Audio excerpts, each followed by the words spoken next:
Story tonight, the Kennedy Center caught up in another controversy. The White House announcing that the Kennedy Center board, handpicked by the president, has voted to name the Performing Arts Center the Trump Kennedy Center. President Trump telling reporters in the Oval Office about 2 hours ago it was an honor. And I was surprised by it. I was honored by it. You know, we're saving the building. We saved the building. The building was in such bad shape, both physically, financially, and every other way. And now it's very solid, very strong. So there are still lots of questions ahead. Rafael Sanchez Cruz following this breaking news story. Rafael, still a lot of questions that need to be answered. One of them being legality. Can this be done? Yeah, that's right, Annie. Look, I spoke to a Georgetown law professor who focuses on constitutional law, and he tells me that changing the name to the Trump Kennedy Center simply by a board vote is illegal. This type of change would require congressional approval. However, he could see them changing the signage of the performance arts venue. So I want to show you what White House Press Secretary Caroline Leavitt posted on X. It says the name change was, quote, because of the unbelievable work President Trump has done over the last year in saving the building, not only from the standpoint of its reconstruction, but also financially and its reputation. Now, earlier this month at the FIFA World Cup soccer draw, the president called it the Trump Kennedy Center and then corrected himself, calling it the Kennedy Center.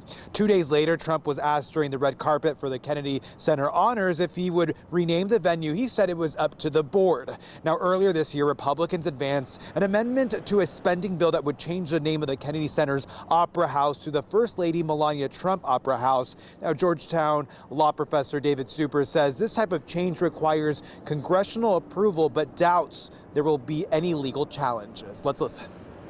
This is not legal. Congress named that building and that center after President Kennedy. It would take an act of Congress to change it. I mean, I think the basic question here is whether the administration feels bound by the law.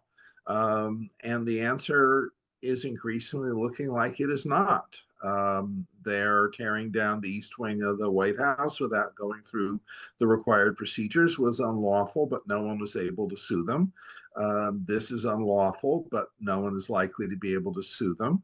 And they seem to be only holding back in situations where they expect they'll get sued.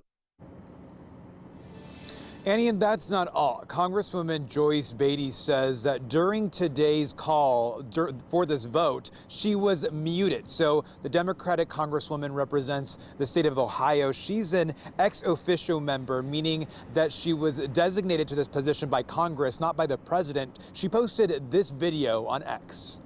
Be clear, I was on that call.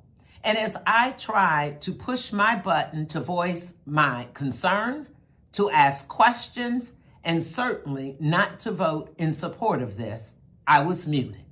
Each time I tried to speak, I was muted. Participants were not allowed to voice their concerns who were online. Yet it was said at the end, it was a unanimous vote. Clearly, the Congress has a say in this. I've reached out to the Kennedy Center. They have not given me a response, but opinions are heated tonight. One man walking by saying this was a desecration. We'll have more coming up in the 5 o'clock hour. Live at the Kennedy Center, I'm Rafael Sanchez Cruz. Back to you. Well, there is no doubt there's a lot of reaction out of this story. Thanks, Rafael. And as we